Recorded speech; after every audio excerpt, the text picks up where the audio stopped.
Chers téléspectateurs de Canal Éducation, nous avons le plaisir de vous retrouver dans le cadre de notre émission Feuille d'Histoire.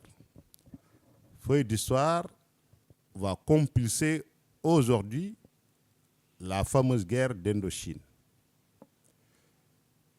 Comme nous l'avons toujours dit et expliqué, le but de cette émission est de bâtir un travail mémoriel, non pas dans la conflictualité, mais dans une perspective holistique s'inscrivant dans la longue durée pour éclairer les zones d'ombre qui concernent, n'est-ce pas, notre histoire.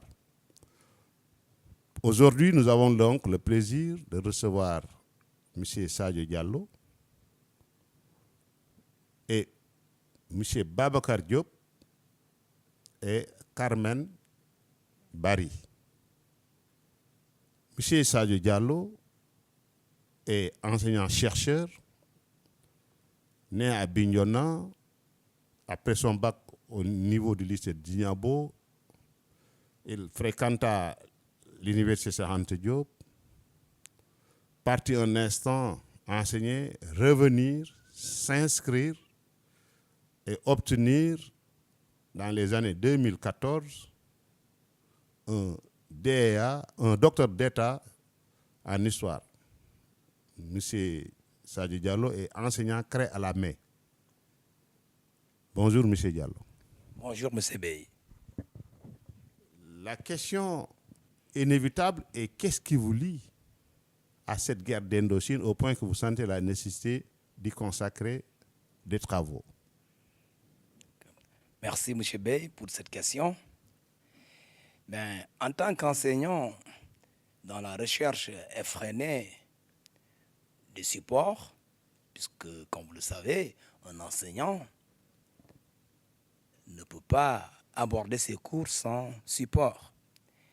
C'est dans ce sens que, dans mes fouilles, alors en abordant les thèmes de guerre, des classes de troisième, et de terminale quelquefois, j'ai été touché par la guerre d'Indochine. Et ce qui s'est passé là-bas, mais je me suis rendu compte aussi qu'on n'en a pas beaucoup parlé de cette guerre. Les historiens n'ont pas beaucoup abordé cette question. On a beaucoup plus mis le focus sur des guerres comme la Première Guerre mondiale, appelée aussi la Grande Guerre, mais aussi la Deuxième Guerre mondiale. Alors, ça, c'est un fait. Mais aussi, c'est pour combler une carence historiographique que je me suis mis à chercher et m'intéresser sur la question indochinoise. Voilà. Donc, pour l'instant, voilà ce que je peux répondre. Oui, très bien. Le souci de l'enseignant confronté au support finira par vous pousser à aller fouiner. Très bien. Je crois que c'est une belle explication comme entrée en matière. Maintenant, on voudrait que vous reveniez un peu sur le contexte historique et géostratégique, n'est-ce pas, de la région. D'accord. Effectivement, la guerre d'Indochine, comme vous venez de l'aborder tout à l'heure, est une guerre également appelée Première Guerre d'Indochine, a opposé la France et ses alliés au Viet Minh. Le Viet Minh étant un mouvement indépendantiste vietnamien dirigé par un leader charismatique, Ho Chi Minh. Alors, cet affrontement s'inscrit dans un contexte historique complexe, marqué surtout par la décolonisation, la montée du communisme et les rivalités géostratégiques de l'après-Seconde Guerre mondiale. Et dans ce contexte historique, il ne faut pas ignorer le facteur colonisation française. Alors, l'Indochine, qui comprend donc le Vietnam, Et ces 3 provinces, le Tonkin, l'Annam, la Cochinchine, mais aussi le Laos et le Cambodge, est colonisé par la France à partir du milieu du 19e siècle. Alors, l'administration coloniale y impose une exploitation économique intensive, générant des tensions sociales, mais aussi des aspirations indépendantistes. Alors à cela, il faut ajouter le contexte de la Seconde Guerre mondiale aussi, où l'occupation japonaise affaiblit l'autorité française en Indochine à partir de 1940-1945. Donc 1940, tout le monde le sait, c'était l'occupation française par les troupes allemandes. Alors à la fin de la guerre, avec aussi la débâcle japonaise, avec les bombes d'Hiroshima et de Nagasaki, la capitulation du Japon, il va y avoir un vide de pouvoir qui s'installe. Et c'est dans ce contexte que le Viet Minh, soutenu par l'Union soviétique, la Chine, bien qu'étant aussi en ce moment en guerre avec le Japon, d'accord, avec la guerre sino-japonaise, va profiter pour déclarer l'indépendance au Vietnam, n'est-ce pas, en septembre 1945. Et c'est dans ce contexte que tout va changer, puisque en 1946, la France va tenter une négociation qui va échouer et sur la question de l'indépendance, et c'est cela qui va conduire à l'éclatement du conflit armé marqué par des affrontements entre les troupes françaises et les forces nationalistes vietnamiennes. Donc très bien campé, mais on peut aussi penser que cette présence française au Vietnam était liée aussi à sa vieille rivalité, n'est-ce pas, contre l'Angleterre qui, comme vous le savez, Oui. avait plus une présence dans ce qu'on appelait un peu alors l'Asie du Sud-Est, et tout cela. Et ça aussi peut expliquer cette présence française. Oui, effectivement, il faut savoir qu'ils ont toujours été, il y a une rivalité immense, compte tenu de ce que vous venez d'appeler la géostratégie de la région, l'importance de l'Asie du Sud-Est.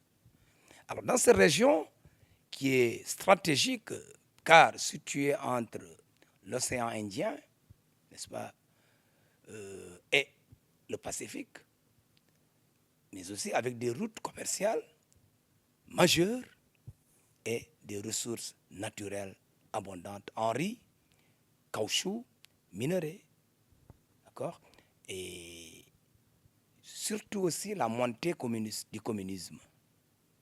Il faut noter qu'ici, après 1949, avec la victoire des communistes chinois dirigés par Mao Zedong, n'est-ce pas, il y aura un soutien majeur. Ces derniers vont renforcer, n'est-ce pas, le Viet Minh. Et c'est ainsi que la région va devenir un théâtre de la guerre froide. Il faut savoir que c'est un contexte de guerre froide. C'est dans ce contexte que tout va se passer. Donc il y aura ce qu'on appelle aussi le containment vous verrez plus tard que les États-Unis aussi vont entrer dans la danse avec le soutien, n'est-ce pas, de la France. Très bien. Ouais. C'est là où nous allons mettre le doigt. Oui. Ça nous permet donc de voir un peu l'archéologie terminologique de la, n'est-ce pas, de la région. Oui. Pourquoi tantôt Vietnam du Nord, Vietnam du Sud, Indochine française? Est-ce que vous pouvez revenir un peu sur ces questions d'appellation? Alors, venons d'abord au terme Indochine. L'archéologie, la terminologie Indochine. L'origine du terme, avec sa création étymologique. Alors, le mot Indochine est un terme hybride, formé à partir de la racine Inde et Chine. Alors, il apparaît pour la première fois au début du 19e siècle, utilisé par les géographes orientalistes européens pour désigner uniquement une région située entre ces deux civilisations majeures, influencée à la fois par l'hindouisme et le confucianisme. L'hindouisme pour les Indiens, pour l'Inde, le confucianisme pour les Chinois. Alors, il faut savoir qu'il y a aussi un usage géographique du terme. À l'origine, ce terme Indochine désignait toute l'Asie du Sud-Est continentale, incluant bien entendu les territoires tels que le Vietnam, le Laos, le Cambodge, la Birmanie, la Thaïlande et parfois même la péninsule malaise. Alors, toutefois, avec l'expansion coloniale française, son usage va se restreindre. Donc, c'est restreint pour désigner les possessions françaises dans cette région. Vous verrez que ce mot, aujourd'hui, il n'est utilisé que pour l'histoire, mais aussi pour la culture, puisque ce mot va disparaître avec la débâcle de Dien Bien Phu. Aujourd'hui, eux-mêmes n'aimeraient pas qu'on le rappelle indo-chinois. Et voilà. Donc c'est un terme uniquement utilisé pour désigner les possessions françaises, n'est-ce pas, en Asie du Sud-Est. Voilà. Donc, pour le contexte historique aussi, il y a l'influence culturelle, n'est-ce pas, avec la région. Alors, située en Inde, à l'ouest, n'est-ce pas, entre l'Inde, pardon, à l'ouest, je voulais dire, et la Chine au nord, n'est-ce pas, a été historiquement marquée par une double influence avec l'Inde, mais aussi avec la Chine. Et surtout, il faut voir ici aussi l'approche coloniale française. Donc, ce mot, il n'est pas sorti du néant. Hein. Les Français, la France a bel et bien, n'est-ce pas, adopté le terme indo-chinois après leur installation dans la région, n'est-ce pas. Cette installation date des années 1850, si mes souvenirs sont bons. Alors, et ils en font une désignation officielle pour leur colonie, regroupée sous le nom de l'Union indo-chinoise, d'accord, à partir de 1887. Alors, cela inclut le Tonkin, la Nome, la Cochinchine, qui est l'actuel Vietnam, n'est-ce pas, et le Laos et le Cambodge. Alors, il y a aussi une signification idéologique de ce terme qu'il ne faut pas occulter. Ce terme reflète une vision eurocentrique qui vise à homogénéiser surtout une région diversifiée. Alors, il souligne également la manière dont les puissances coloniales justifiaient leur présence en mettant en avant des notions comme la mission civilisatrice. Voilà. Et présente aussi des ambiguïtés. Cette appellation de ce mot Indochine évoque aussi une identité hybride. Alors, mais elle ne correspond pas à une réalité historique vécue par ces peuples locaux. Voilà. Qui n'ont jamais utilisé ce terme, comme je le viens de dire tantôt, pour se désigner, n'est-ce pas, ou désigner leur territoire. Voilà. Alors, maintenant, pour les terres, vous venez de me demander, c'était quoi encore le Vietnam du Nord, Vietnam du Sud, Indochine. Vietnam du Nord, Vietnam du Sud. Effectivement, là aussi, il y a une évolution du terme. Le terme Vietnam du Nord. Les termes Vietnam du Nord, Vietnam du Sud sont apparus surtout après Dien Bien Phu. Alors, l'évolution terminologique de ces appellations, n'est-ce pas, reflète les transformations ici historiques, politiques et géographiques qui ont marqué la région de l'Asie du Sud-Est du 19e au 20e siècle. Alors, ces dénominations illustrent ici les influences coloniales, les influences coloniales, les luttes d'indépendance et la division idéologique liée à la, je viens de le dire, à la guerre froide. Alors, venons-en ici au terme d'abord Indochine française.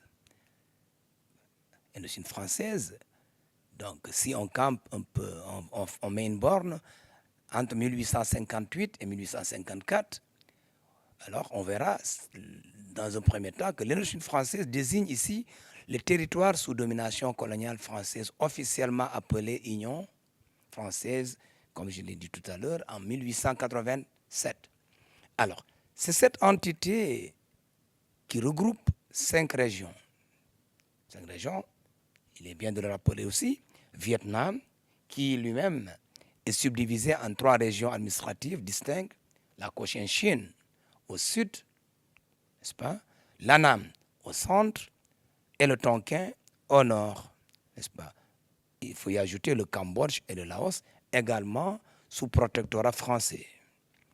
Alors, le contexte historique de cette terre. L'Indochine française est créée pour centraliser l'administration coloniale et exploiter les ressources de la région, le riz, le caoutchouc, les minerais. Il faut savoir que les minerais, c'était l'étain et il y a aussi d'autres ressources, mais l'étain, c'était beaucoup plus important pour les Français. Alors, comment dirais-je encore, je voulais dire que les termes Annam, Tonkin et Cochinchine reflètent des découpages administratifs imposés par la France qui divisent ici officiellement le territoire vietnamien et ainsi fragmentant une unité culturelle et nationale. J'ai comme l'impression que c'est le même mode opératoire en Afrique. En Afrique, exactement. Le diviser pour mieux régner.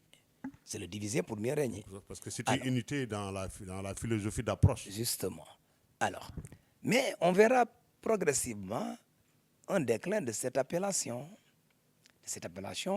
avec la montée du national vietnamien, mais surtout avec la guerre d'Indochine, n'est-ce pas? L'expression Indochine française va perdre de sa légitimité, la sorte, et va disparaître après la défaite, comme je l'ai dit tout à l'heure, français de Dien Bien Phu, n'est-ce pas? Et les accords de Genève. Maintenant, venons-en au terme de Vietnam du Nord et Vietnam du Sud, des termes Vietnam du Nord et Vietnam du Sud. La naissance, ici, tout découle de la naissance de la division, avec les accords de Genève qui divisent le Vietnam en 2 entités distinctes le long du 17e parallèle.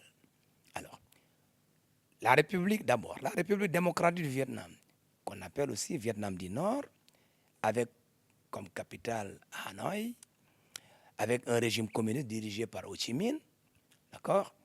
La République du Vietnam, qu'on appelle Vietnam du Sud, capitale Saigon, régime communiste soutenu par les États-Unis et d'autres puissances, n'est-ce pas, occidentales, donc l'Angleterre, autres. Alors, venons-en au contexte terminologique. Les appellations Vietnam du Nord et Vietnam du Sud ne correspondent pas surtout à des divisions historiques. Ça, il faut le noter, et culturelles. Elles sont le produit des rivalités, n'est-ce pas, géopolitiques de la guerre froide. Alors, il faut noter que l'existence, n'est-ce pas, de ces 2 entités rivales reflète une lutte idéologique mondiale entre communistes et capitalistes. C'est surtout ça. Très bien. Je crois que vous avez fait un tour d'horizon de la question au plan idéologique, historique et géographique. Oui. Maintenant, cela nous permet alors d'aborder donc très rapidement la question pourquoi il y a la guerre d'Indochine. Pourquoi concrètement, quelles sont les raisons, on allait dire, les causes lointaines et immédiates de cette guerre alors en Indochine? Alors, vous venez là toucher du doigt, n'est-ce pas, les objectifs de la colonisation française en Indochine. C'est ça surtout. Alors, il y a d'abord beaucoup d'objectifs. Parmi les objectifs, il faut surtout noter les objectifs économiques. Économiques avec l'exploitation de ressources naturelles. Je l'ai dit tout à l'heure, le riz, qui est produit en grande quantité, n'est-ce pas, dans les deltas du Mékong et du fleuve Rouge, exporté massivement. Peut-être que, bon, vous allez vous rappeler un peu, des gens de ma génération, souvent, entendaient parler du riz Thiabou Saigon. Thiabou Saigon. Et qui dit Saigon dit Indochine. Donc, tout petit déjà, nous, on entendait nos mamans dire ah, man Thiabou Saigon, là. Donc, avec le riz, n'est-ce pas? Beaucoup de riz, hein? Le caoutchouc qui est cultivé dans les plantations de Cochinchine, c'est-à-dire au sud du Vietnam, les minerais, le charbon, le zinc, l'étain, n'est-ce pas, qui sont exploités dans le Tonkin Nord, Vietnam.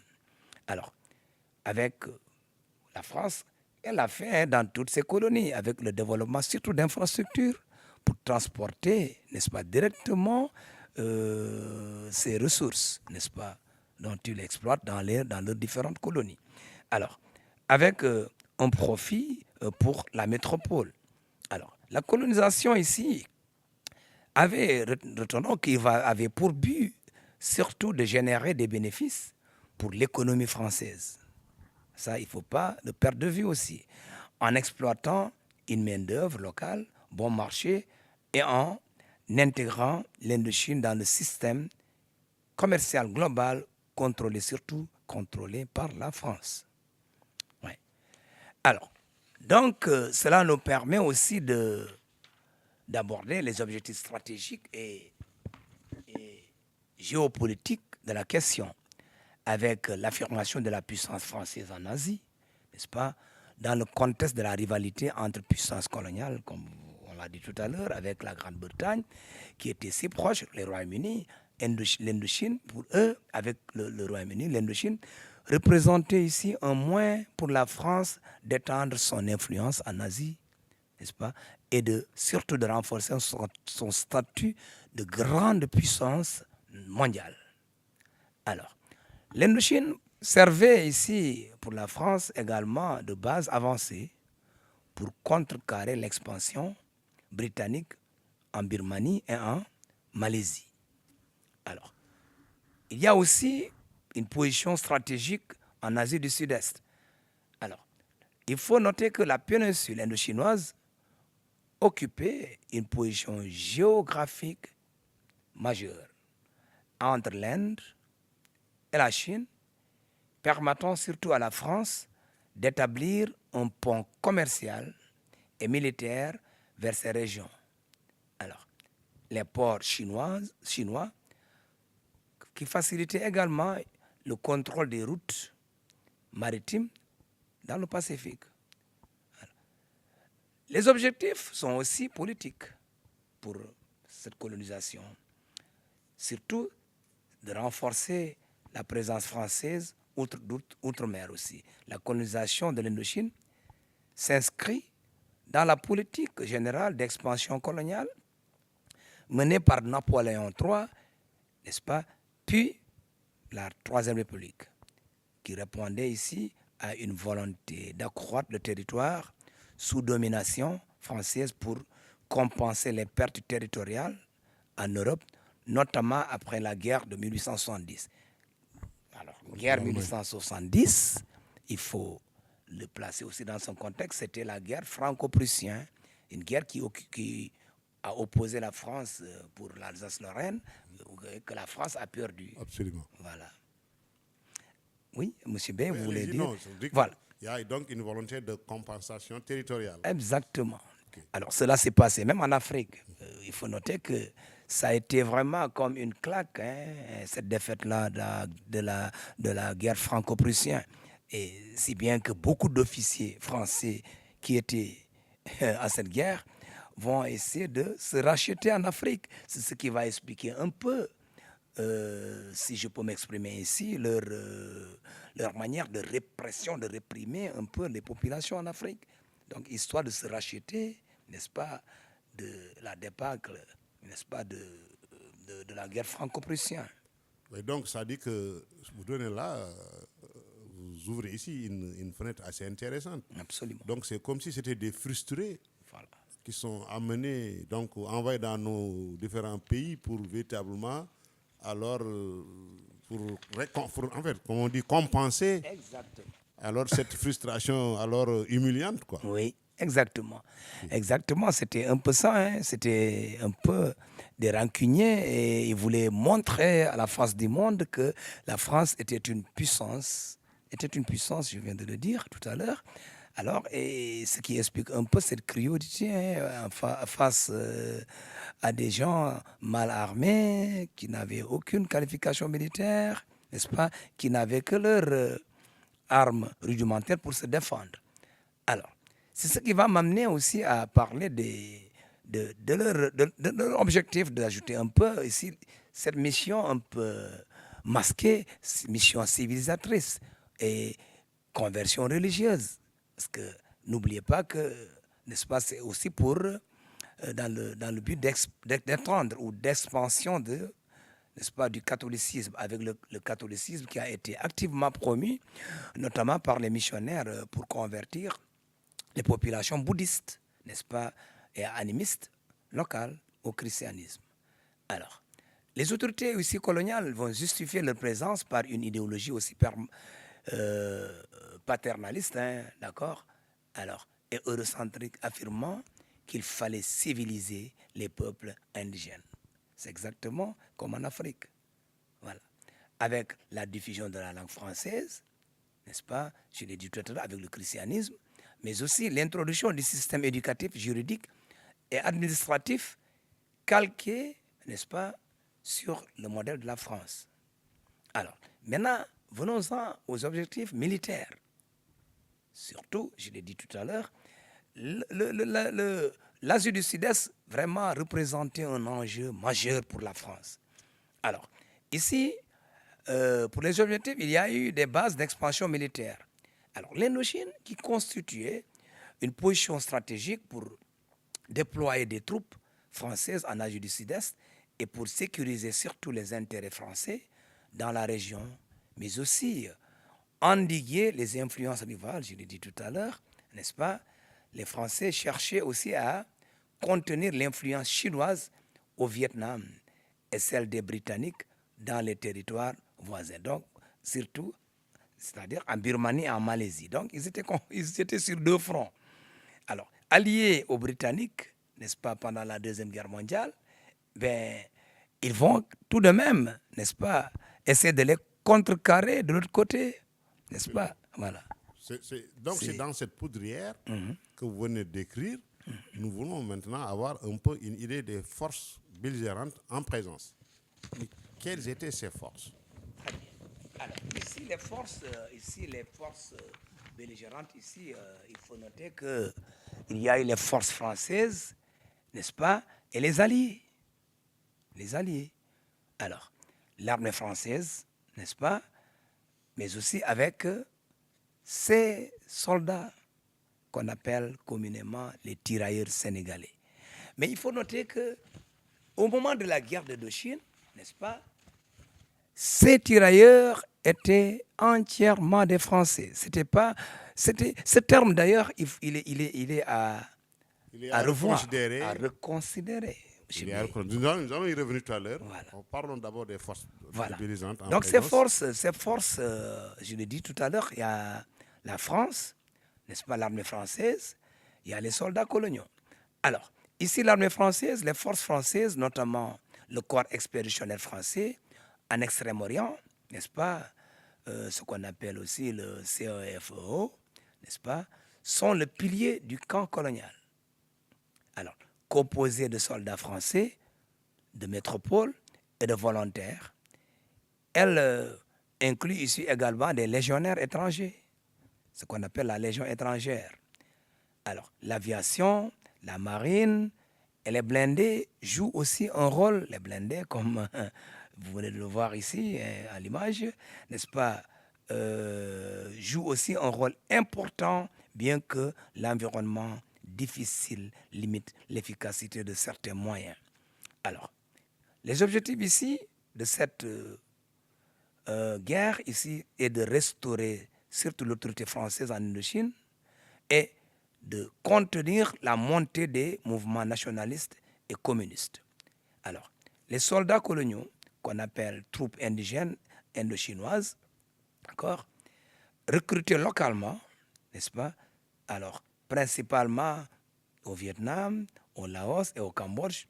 Ce sont des unités ici indigènes qui servent dans l'armée française, souvent comme supplétifs, d'accord? Mais aussi, leur loyauté est souvent fluctuante. Certains soldats rejoignant le camp nationaliste en raison de l'oppression coloniale. Parce qu'ils ne sont pas aussi bien traités quelquefois. Parce que voyant surtout l'oppression, n'est-ce pas? Donc il faut savoir que ces gens-là aussi ont une âme. Donc tout de suite, ils changent de camp. Il leur arrive de changer de camp. Mais ça, beaucoup de gens font la confusion en pensant que c'est les tirailleurs africains qui l'ont fait, alors que non, ce n'est pas les tirailleurs. Peut-être que M. Diop reviendra là-dessus. Mais justement, face à cette armada que vous venez de décrire, mais en face, qu'est-ce qu'on avait comme arme? Alors, en face, comme arme, alors... Oui, comme allié. Comme allié. Je pense déjà à la nature. Oui. Ici, il faut savoir que ces gens-là ont la faveur du terrain. La nature indochinoise étant composée de forêts et puis la chaleur, l'humidité permanente, les marécages. Alors, les montagnes, des collines, des vallées. Mais ces gens-là, ils sont nés. Ils ont la faveur du terrain qu'ils savent bien dompter. Et ça a été vraiment un grand atout, n'est-ce pas? Lors de la bataille de Dien Bien Phu, peut-être qu'on va y revenir de manière beaucoup plus ample. Alors, il faut noter que la France avait un allié de taille aussi. Bien qu'anticolonialiste, qu'est-ce qui va amener les États-Unis à soutenir la France? C'est une question. On va y revenir. Voilà. Alors, donc, il faut savoir que les États-Unis étaient là. Alors, les forces indépendantistes, là, donc, ça va me permettre de rebondir et de parler des forces de l'autre côté aussi, avec le Viet Minh. Alors, l'origine d'abord de ce Viet Minh-là, il est fondé en 1941 par Ho Chi Minh, n'est-ce pas? Alors, qui signifie, Viet Minh signifie Ligue pour l'indépendance du Vietnam. Voilà. Alors, qui est un mouvement principal nationaliste et communiste qui lutte pour l'indépendance du Vietnam. Uniquement pour ça. C'est l'objectif déclaré. Ouais, c'est l'objectif déclaré. Alors, mais aussi, il y a l'armée populaire vietnamienne, alors commandée par le brave Vo Nguyen Giap. Le général Giap, n'est-ce pas, qui se distingue par ses tactiques de guérilla, n'est-ce pas, son organisation militaire et surtout sa discipline. C'est une armée très disciplinée, une armée vraiment irréprochable. Oui. Et la preuve est là, avec peu de moyens, avec rudimentaire, avec cette armada de l'armée française, aviation et tout consort, mais ils ont réussi à les dérouter à Dien Bien Phu. Et là, parce qu'ils avaient devant eux un général stratège, n'est-ce pas, Giap. Alors, donc, cela me permet de parler ici des objectifs, n'est-ce pas? L'objectif principal ici, vous venez de le dire, M. Bey, c'est d'obtenir l'indépendance totale du Vietnam et établir un État communiste. C'était ça l'objectif de Giap.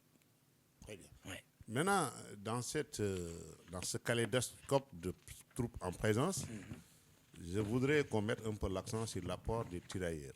Oui. Des tirailleurs sénégalais. Est-ce que vous pouvez alors aborder cette problématique-là, de la participation des tirailleurs et surtout les faits saillants de leur participation? Effectivement. Ces tirailleurs sénégalais ont été de tous les combats, M. Bey. Effectivement, les gens retiennent seulement Dien Bien Phu, mais il y a plusieurs autres batailles. La bataille de Bien Vie ou bien Ven Yi, et là aussi la bataille de la RC4, la route coloniale 4, où ces braves hommes ont eu à se distinguer. Ils sont distingués, n'est-ce pas, par leur bravoure, mais aussi, il faut noter que ces gens-là, ils viennent de l'Afrique. Et le terrain, c'est vrai que bien que, quand on parle de tir sénégalais, il ne faut pas seulement pensait que ces gens-là étaient seulement des Sénégalais. C'est vrai que nous, au Sénégal, le terrain est plat. Le terme générique, quoi. Générique, c'est ça. Mais il y en a qui sont venus de la Guinée, du Mali, de la Haute-Volta à l'époque, n'est-ce pas, du Dahomey, où le terrain était quelque peu similaire avec ce qu'on voit de l'autre côté. Donc, ces gens-là aussi avaient un peu une capacité d'adaptation. Alors, ils se sont un peu adaptés et ils ont su faire face et remporter quelques batailles aussi. D'accord. Donc, ils sont distingués par leur bravoure et cela, on le verra encore plus tard si le temps nous le permet. Oui, on peut l'aborder, hein, parce que je veux juste, sur cette question des tirailleurs, ensuite faire allusion à leur nombre, Oui. avant et après, les pertes liées à ces guerres. Est-ce qu'on a une idée? Comment aussi leur traitement, avant en fait, de penser à leur rapatriement et tout ça. Je voudrais vraiment qu'on mette le focus sur, alors de façon véritablement beaucoup plus ramassée, sur la participation autrement des tirailleurs sénégalais dans cette guerre, dans tous ces aspects. Effectivement. Voilà. Donc leur nombre, hein, il faut savoir que leur nombre est un peu, n'est-ce pas, parce que leur nombre, souvent, on parle de 6000 hommes. 6300 et quelques, hein, tourne autour de ça. Mais il y a des sources qui en donnent plus, n'est-ce pas? Donc ces gens-là, effectivement, il faut savoir qu'on venait juste de finir une guerre. Les gens étaient fatigués, d'accord? Et ils ont fait tout de suite recours directement aux colonies, où ils sont venus chercher des jeunes beaucoup plus frais, puisque les autres étaient déjà fatigués, ils se sont lassés, n'est-ce pas, lors de la Deuxième Guerre mondiale. Et il fallait venir chercher des gens encore plus jeunes, mais qui n'étaient pas bien préparés, ça il faut le dire, qui n'étaient pas vraiment bien formés, aguerris au combat. Là, je voudrais d'ailleurs justement mettre là-bas le doigt, comment ils étaient recrutés, comment ils étaient formés, enrôlés. Aussi, c'est un aspect qu'on voudrait bien... Oui. D'accord. Là, il faut savoir, je viens de le dire, le mode de recrutement va changer, étant donné que on est tous devenus maintenant français. Donc maintenant, c'est l'Union française, après la conférence de Brazzaville, donc les lois Lamine Gueye au fouet, donc viennent tout arranger. Désormais, ils sont plus des... Donc maintenant, le mode de recrutement va changer. D'accord? Si avant, il y avait ce qu'on appelle les appelés, les conscrits et autres. Donc cette fois-ci, n'est-ce pas, ils vont tous être des appelés. Oui, donc c'est la nation c'est la nation qui fait appel. Il faut donc, on n'a pas moyen d'échapper. Voilà, on n'a pas moyen. Là aussi, je crois que c'est un tournoi dans le statut des tirailleurs. Voilà. C'est très important aussi à éclairer un peu. Exactement. Voilà pourquoi ces gens-là devraient être remis dans leurs droits. Puisqu'en allant en Indochine, c'était des Français. C'était des Français. Ils sont des Français, donc ils méritaient le même traitement. Donc, parler de mercenaires est une méprise historique inacceptable. Effectivement, c'est une erreur, à mon avis, qu'il faut vraiment, n'est-ce pas, réparer. N'est-ce pas? C'est une injustice qu'il faut réparer, puisque ces gens-là méritaient le même traitement que leurs frères d'armes de type européen. C'était des Français noirs, n'est-ce pas? Ils méritaient le même. Donc, ce terme tirailleur, n'est-ce pas, doit être galvaudé dans son acception. Voilà, selon les époques, il doit être vraiment revu. Oui, je crois que c'est le devoir quand même des historiens, comme je l'ai dit tout à l'heure, de remettre à l'endroit quand même certains concepts. Effectivement. Parce que reconsidérer aussi, continuer à considérer le tirailleur comme un supplétif de l'armée coloniale, etc., je crois que c'est aussi faire un mauvais procès. C'est ça. Je crois qu'on doit quand même, dans le cadre de la construction mémorielle, alors restaurer, n'est-ce pas, tous ces concepts qui, à un moment donné aussi, c'est un fourre-tout, quoi, finalement. C'est ça. Et je crois que votre éclairage, là, permet aussi de lever un coin du voile. Mais vous continuez, parce que là, je crois que c'est un tournant. Nous sommes en 1944, on est dans l'Union française, donc ce ne sont plus des mercenaires, mais des Français qui doivent répondre obligatoirement à l'appel, n'est-ce pas, de la nation. De la mère patrie. De la mère patrie. C'est ça. Je crois que c'est important comme précision de taille. Effectivement. Voilà pourquoi. Mais bon,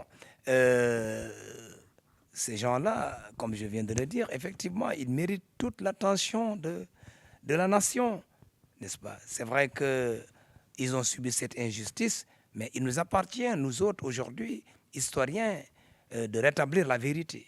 D'accord. Alors, maintenant, si nous revenons à leur participation à cette guerre d'Indochine, alors, ils ont été de tous les combats. Tous les combats. Ils ont été faits prisonniers de guerre, n'est-ce pas? Prisonniers de guerre par les troupes du Viet Minh, qui par ailleurs étaient impressionnés du nombre, mais qui savaient très bien que ces gens-là, n'est-ce pas, étaient en quelque sorte des victimes et qu'ils subissaient quand même un peu, n'est-ce pas, de traitement. Ils faisaient en tout cas ce qu'ils pouvaient. Mais il faut savoir que c'est les gens, le Viet Minh vivait dans la jungle. Donc, c'est vrai qu'ils se débrouillaient avec les moyens du bord, mais ils ne pouvaient pas être à la hauteur, surtout pour de la prise en charge, n'est-ce pas? Et beaucoup d'entre eux mouraient souvent de leurs blessures, n'est-ce pas? Ou alors de famine. Ça aussi, il faut le noter. Dans nos recherches, on a vu qu'il y a eu beaucoup de tirailleurs qui vont rendre là, malheureusement, qui vont laisser leur vie là-bas. Très bien. Voilà. Ça nous permet donc d'aborder un peu la seconde part de notre interview, c'est-à-dire, donc il y a eu cette débâcle. Mais avant d'en venir, je voudrais qu'on parle quand même de cette fameuse bataille de Dien Bien Phu, avant maintenant de penser à mettre le doigt encore sur le retour éventuel des tirailleurs au pays. Absolument. Voilà, donc ce sont les raisons de la débâcle française à la bataille de Dien Bien Phu. Alors, vous pouvez nous faire un peu le descriptif, ouais. la zone, le théâtre d'opération, parce qu'on a tellement de légendes autour de cette question-là. Effectivement. Alors, je vais effectivement une vie d'ensemble, d'accord. La débâcle française à la bataille de Dien Bien Phu, n'est-ce pas? Donc 13 mars, n'est-ce pas, 7 mai 1954, est due à une combinaison de facteurs militaires, n'est-ce pas, stratégiques et politiques. Alors, cette défaite majeure a marqué la fin de la guerre d'Indochine et a précipité la perte de l'empire colonial français en Asie du Sud-Est. Alors, comme cause de leur débâcle, il faut noter les erreurs stratégiques françaises. Erreurs stratégiques. Alors, le choix d'une position difficile à défendre. Dien Bien Phu est situé dans une vallée, n'est-ce pas, encerclée par des collines. Les Français pensaient pouvoir contrôler les hauteurs, n'est-ce pas, environnantes. Mais le Viet Minh a réussi à s'emparer de ces positions, transformant la vallée en un piège. Alors, la position, n'est-ce pas, était isolée, rendant l'approvisionnement dépendant uniquement de l'aviation, qui était par ailleurs une stratégie risquée. Alors, mais aussi, les Français avaient sous-estimé l'ennemi. Les commandants français, notamment le général Navarre et le général de Castries, ont gravement sous-estimé les capacités logistiques et militaires du Viet Minh. Alors, ils pensaient que le Viet Minh ne pourrait pas transporter d'artillerie lourde dans cette région. Aidés certainement par la Chine et les autres. Effectivement. Donc, ils sont aidés, mais ces gens-là, ils sont résilients. Ils utilisaient des moyens rudimentaires pour transporter toute l'artillerie lourde. Des pièces d'artillerie, si vous êtes militaire, vous vous approchez un peu des militaires, c'est des pièces lourdes. Et ils réussissaient à les transporter avec des bicyclettes quelquefois. Des bicyclettes. Hein?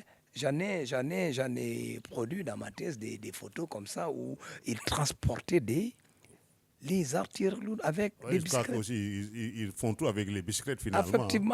Effectivement, parce qu'il y avait la boue, il y avait tout. Donc, ils pouvaient le faire. Eux seuls savaient comment ils le faisaient, comment ils parvenaient à arpenter ces collines jusqu'à les positionner à des positions stratégiques. Alors, il y a la dépendance aussi excessive de l'aviation. L'armée française comptait sur le soutien aérien pour ravitailler la garnison et bombarder les positions Viet Minh. Alors, cependant, ici, on verra que le Viet Minh n'est-ce pas, ont installé partout, eux aussi, des batteries anti-aériennes, n'est-ce pas, remis par la Chine et l'URSS, d'accord, rendant les missions de ravitaillement quasiment impossibles, d'accord. Il y a aussi la supériorité tactique du Viet Minh, l'organisation logistique exceptionnelle. Alors, sous la direction de ce fameux général, de ce brave général, n'est-ce pas, Giap, le Viet Minh va, n'est-ce pas, ici, démontrer à la face du monde, n'est-ce pas, une capacité logistique impressionnante. Alors, des milliers de soldats et des porteurs vont transporter du matériel, artillerie lourde, munitions, à travers un terrain difficile, M. Bey, très difficile. Comme on dit souvent. Très difficile. Alors, ils ont creusé des kilomètres de tranchées, des tunnels permettant d'approcher des positions françaises en toute sécurité, sans être vus. Alors, Thermiquaire, alors. ah non, ils sont très forts. Ah ouais? Ils sont très forts. Ce peuple-là est très fort. Il est résilient. Il est résilient. Il est résilient. Il est très fort, ce peuple. Alors, une artillerie bien utilisée. Hein? Ils savaient très bien utiliser cette artillerie. Le Viet Minh a réussi à positionner des pièces d'artillerie sur les collines environnantes, bombardant efficacement les positions françaises. Ils ne rataient aucune de leurs cibles. Alors, les batteries aussi étaient bien camouflées. Ils sont des champions aussi du camouflage. Ça, il faut le savoir. D'accord. Et constamment, ils les déplaçaient aussi. Ils les déplaçaient. Une mobilité incroyable. Incroyable. Ils déplaçaient toutes les pièces à la minute qui suit. Donc, ce qui les rendait difficiles à neutraliser. Alors, là, il faut aussi savoir qu'ils ont amené les Français à l'usure. Parce que le général Giap, en fin stratège, va adopter ici une stratégie de guerre d'usure visant à épuiser les ressources, les troupes, les ressources et le moral surtout des Français. Alors, ici, les tranchées et les attaques incessantes ont isolé les différents points de défense français, n'est-ce pas, rendant leur coordination impossible. Alors, donc c'est ce qui va un peu précipiter, n'est-ce pas, cette débâcle française à Dien Bien Phu. Capitulation totale. Absolument. Mais ouais. Dans cette ambiance, quel a été l'apport des Américains alliés aux Français? Effectivement, les Américains, ils ne pouvaient pas, n'est-ce pas, il n'y avait pas une présence physique. Ils ne pouvaient que financer cette guerre. D'ailleurs, ce sont les Américains qui vont financer cette guerre. Totalement. Puisque la France était en cours de moyens, donc ils venaient de sortir d'une guerre qui leur a coûté cher.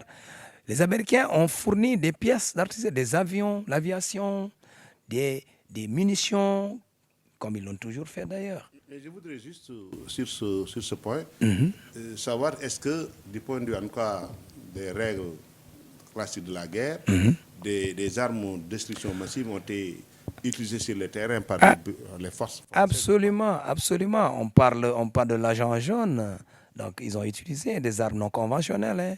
C'est pour tenter d'éliminer l'ennemi. Ça, ils l'ont ça dans toutes les guerres. Ça, qu'ils le disent ou non, ben, ils l'ont toujours utilisé. Et les séquelles sont encore là-bas. Très bien. Je crois que donc, ça veut dire que la guerre propre n'existe pas. Oui.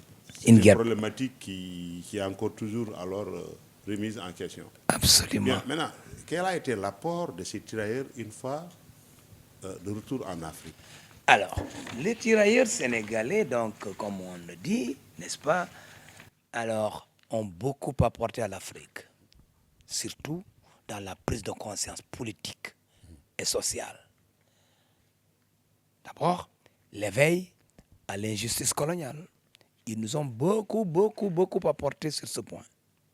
Beaucoup de tirailleurs sénégalais ont pris conscience, n'est-ce pas, pendant leur service en Indochine, n'est-ce pas, des inégalités de traitement, comme je l'ai dit tout à l'heure, entre soldats français et africains.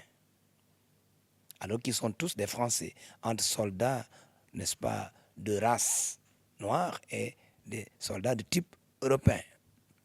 Alors, discrimination systématique. Les tirailleurs étaient souvent mal payés, sous-équipés et moins bien considérés que leurs homologues français. cela va nourrir un sentiment d'injustice, naturellement, et une prise de conscience, n'est-ce pas, des contradictions du système colonial. Alors, il y a aussi une inspiration de lutte d'indépendance. Ils vont inspirer tout le monde. Puisqu'il ne peut pas être, n'est-ce pas, en France et voir partout inscrit liberté, fraternité, égalité et ne pas voir la même chose chez eux. Ça pose donc sur la table le statut de ce type de tirailleurs, différent certainement des autres. Parce que comme on était déjà, beaucoup avaient déjà fait l'école, on était devenus français, donc ils étaient déjà bien informés des enjeux. Il y avait une certaine conscience donc qui pouvait leur permettre de voir les enjeux. Absolument. Je crois que donc c'est ce qui a un peu aussi précipité alors, n'est-ce pas, ce processus de décolonisation. Absolument. Maintenant, ce retour de ces tirailleurs nous permet d'introduire alors nos deux invités. Monsieur Babacar Diop.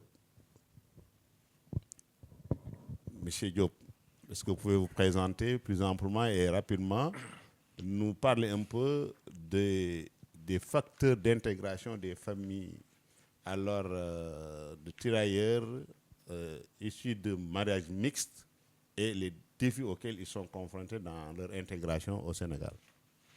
Merci. Monsieur Babacar Urbain Diop, je suis né au Vietnam en 1950 et j'étais rapatrié par mes parents. J'étais rapatrié par mes parents à Marseille. Et à cette époque-là, lors de la débarque française, l'armée française a eu un côté très humain. Ils ont eu à rapatrier tous les métis vietnamiens, aussi bien blancs que noirs. Et tous ces métis étaient rapatriés à Marseille, à Toulon et à Fréjus. Et moi, j'ai eu la chance d'être rapatrié par mon père, à qui j'ai posé la question, mais papa, pourquoi tu nous as mis dans l'avion? Il m'a dit, j'avais peur de vous perdre, mon frère et moi. Voilà pourquoi nous sommes arrivés par avion à Marseille. Et de Marseille, nous avons gagné Dakar avec notre mère. Et il faut dire que la famille sénégalaise nous a très bien reçus. Ce côté-là, il n'y a pas eu de distinction, mais il faut dire aussi que nos mamans qui sont venues avaient une vie pas facile. Elles ont quitté le Vietnam et viennent se retrouver en Afrique, dans un continent, dans un contexte totalement différent, aussi bien alimentaire, aussi bien social. Seules les familles vietnamiennes qui ont vécu en Casamance ont été les plus heureuses parce qu'elles ont retrouvé leur environnement qui était le même en Indochine.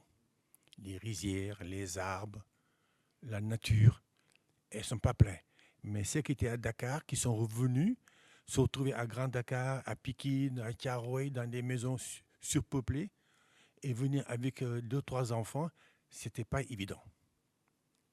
C'était pas évident. Et il faut dire aussi, beaucoup d'enfants sont restés en France parce que les parents ne sont pas venus les chercher. Ah oui, parce que seule la maman pouvait reconnaître les enfants. Les enfants qui étaient rapatriés. Que seules les mamans pouvaient identifier formellement. Tous les enfants se ressemblaient. Okay. Et les papas n'étaient pas là. Alors les gens qui sont venus avec leur femme, la femme en rentrant et prononçait un nom et un enfant jaillissait. Okay. Et elle lui parlait et l'enfant lui dit que il est seul. Et c'est là qu'on peut y retrouver l'autre frère ou l'autre sœur. Ah oui, ça c'est poignant. C'est poignant. C'est très poignant. Et dans le contexte, il y avait des enfants qui étaient issus de la Côte d'Ivoire, des parents ivoiriens, qui sont restés en France parce que les parents ivoiriens ne sont pas venus les chercher. C'était un drame quand même, c'était un drame. C'est vrai que... Mais je crois que c'est pourquoi d'ailleurs nous avons pensé qu'il était important, au-delà même de cette invitation ponctuelle, organiser, en fait, programmer une émission spéciale. Absolument, M. Bey. Et je pense que, comme l'a dit M. Diallo, il faut laisser l'histoire aux historiens et non pas l'histoire aux politiciens. Parce que c'est les historiens qui doivent creuser et voir ce qui s'est réellement passé. Et je me souviens, quand j'étais en Côte d'Ivoire, un monsieur qui m'a reconnu en me disant, tu es métis vietnamien. Il m'a dit oui. Et il m'a dit, lui, il faisait partie des gens qui allaient chercher dans la jungle, dans la brousse, les familles métisses. Quand tu étais métis chez vos crépus, on te prenait et on te rapatriait en France. Contrairement aux Américains qui ont laissé tous les Noirs métis là-bas au Vietnam. Oui. Les Français ont tenu à les rapatrier. Ce côté-là, il faut dire merci aux Français qui ont été très, très humains. Très bien. Ils ont rapatrié tous les Eurasiens et tous les Africasiens, ils ont rapatrié. Très bien. Maintenant, donc, c'est comme ça que vous avez pu intégrer les familles. Vous avez fait votre histoire ensemble avec vos mamans. Oui, on a fait notre notre histoire. histoire. Vous n'avez plus d'autres rapports avec le Vietnam ou bien ça continue? Non, on a toujours des tantes qui vont toujours au Vietnam, qui ont des nouvelles. Parce qu'il faut dire que moi, quand je suis quitté le Vietnam, j'avais 5 ans, mais il y avait des dames qui avaient 18 ans, 20 ans. Nos tantes, qui avaient 20 ans quand ils ont quitté le Vietnam. D'où elles étaient déjà vietnamiennes. Et chaque année, elles y retournent. Et elles revoient leur famille. N'est-ce pas? Nous, on était très jeunes. Mais aussi, il y a des gens qui étaient très âgés, comme le colonel Gomis, le général Gomis qui avait 20 ans à cette époque. Ah oui, le général Gomis de Oui. la gendarmerie? Non, de l'armée. De l'armée. Il y avait 2 Gomis. Ok. Voilà. Et maintenant, qui a 90 ans, je crois. Bon. Et il faut dire que moi, j'ai connu un aspect dramatique de cette histoire-là. J'avais un ami ivoirien qui me ressemblait, comme de gouttes d'eau. Et son père est mort au combat en Vietnam. Et la France est venue l'amener à sa famille. La famille a refusé de le prendre. Ah oui? Ah oui, il a été mis à l'orphelinat. Oui, c'est des récits de vie Oui, poignants. oui. Il a grandi, il s'est fait une situation, il a créé son entreprise, je travaille avec lui, et il m'a dit, ma famille revient, j'ai dit, refuse. Quand tu étais petit, ils ne sont jamais venus. Quand tu avais besoin d'eux, ils ne sont jamais venus. Ah, c'était dramatique, hein, monsieur Beya. Il y a des histoires. Hein. Non, je crois que nous aurons véritablement l'occasion, Oui. ça nous le promettons, Oui. de faire alors une émission beaucoup plus avec des témoignages comme ça, Oui. pour Et véritablement contribuer à, oui, juste, monsieur, ce travail de mémoire. je vais terminer. Nos mamans sénégalaises n'ont pas attendu nos mamans aussi. Quand elles sont venues, elles ont vu des gens bridés venir. L'île c'est quoi ça? Hein? Qu'est-ce que tu nous as amené? L'eau nous il faut dire la vérité. Hein? Elles n'ont pas été attendues. On ne t'a pas tendu les bras en disant soyez la bienvenue. Et c'était un traumatisme. Et beaucoup de nos familles, beaucoup de nos mamans sont retournées en France parce qu'elles ne pouvaient pas vivre au Sénégal. Parce que le contexte culturel ne les permettait pas. Ne leur permettait Et pas. à l'époque, ils sont partis à l'ambassade de France et puis on leur a donné des billets et ils sont retournés en France Ok. avec leurs enfants. Quoique nous reviendrons sur ces problématiques. Ah oui. Je crois que c'est important C'est pour très le important. travail de mémoire. C'est un travail de mémoire, c'est très important. Voilà, Madame Laïssa Bari. Oui. Allez vous aussi raconter-nous un peu un petit récit de votre Oui, il faut présence au savoir, Sénégal. Oui, il faut savoir aussi que beaucoup de mamans asiatiques sont venus ici au Sénégal, mais il faut dire ils sont venus, ils se sont adaptés. Ils se sont adaptés vu que les 2 cultures étaient presque les mêmes, il faut le dire. Mais bon, ils ont une capacité d'adaptation vraiment extraordinaire, il faut le dire.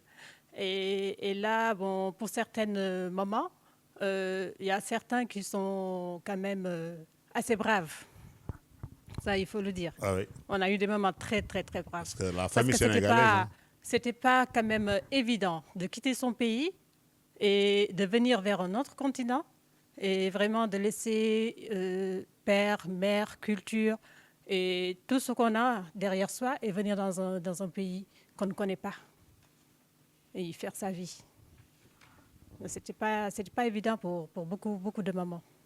Je crois que là, on vit un exemple parfait n'est-ce pas, de la civilisation de l'universel.